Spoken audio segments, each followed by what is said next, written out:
Hello viewers, আসসালামু আলাইকুম। Welcome back to my channel ওইস কিচেন হোম। আরও একটি রেসিপি নিয়ে চলে আসলাম। আজকে তৈরি করে দেখাবো সজনা শাকের ভর্তা।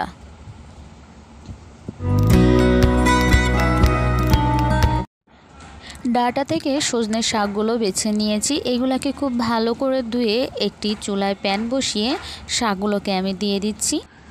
পরিমাণ মতো পানি অ্যাড করে দিয়ে শাকগুলোকে আমি সেদ্ধ করে নেব। নর্মালভাবে যে শাকগুলো সেদ্ধ করে নেওয়া হয় ওইভাবেই সেদ্ধ করে নেব। শাকের সাথে কোনো পানি থাকবে না, সেভাবেই কিন্তু আমি নিয়েছি। দেখলে বুঝতে পারবেন যে এর ভিতরে কোনো পানি কিন্তু অবশিষ্ট নেই।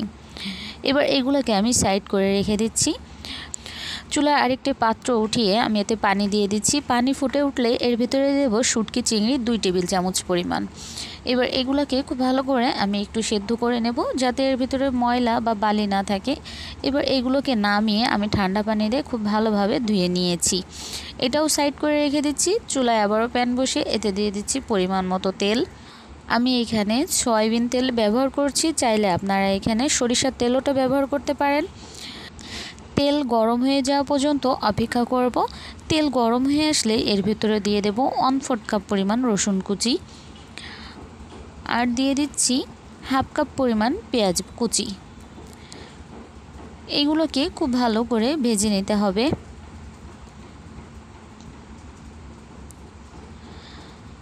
একটা কথা বলে রাখি, এই সজনে শাকে কিন্তু অনেক রোগের ওষুধ বলা যায়। আমি যতদূর শুনেছি যে এটা 71টা রোগের প্রতিরোধ ক্ষমতা রাখে। এজন্য চেষ্টা করবেন যে মাসে অন্তত একবার হলেও এই সজনে শাকটা খাওয়ার। আমি এখানে কাঁচামরিচ 6টি অ্যাড করেছি। আপনারা আপনাদের ঝাল অনুযায়ী এর থেকে কম বা বেশি অ্যাড করে নিতে পারেন। পেঁয়াজটা এরকম নরম হয়ে আসলে এর ভিতরে দিয়ে দেব চিংড়িগুলোকেও আমি তেলের সাথে খুব ভালো করে ভেজে নিচ্ছি।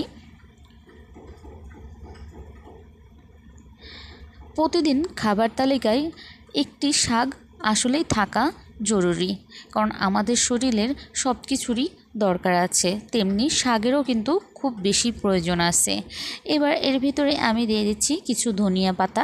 এটা চাইলে আপনারা স্কিপ করতে পারেন, তবে আমার মনে হয় যে ধনিয়া পাতাটা দিলে ভর্তার স্বাদটা অন্যরকম হয়ে যাবে বা খেতে ভালো লাগবে।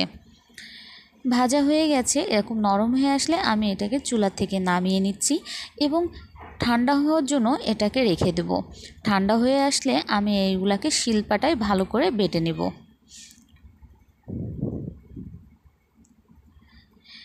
বেটে নিয়েছি এবং একটু দেখিয়ে দিচ্ছি যে এটা কেমন হয়েছে। আমি এই ভর্তাটা আসলে প্রথম খেয়েছি, কিন্তু আমার কাছে বেশ ভালো লেগেছে। আশা করি আপনাদের কাছেও ভালো লাগবে, তাই অবশ্যই এই রেসিপিটি ট্রাই করার চেষ্টা করুন। আগামী পর্বের জন্য নিমন্ত্রণ রইল। আল্লাহ হাফিজ।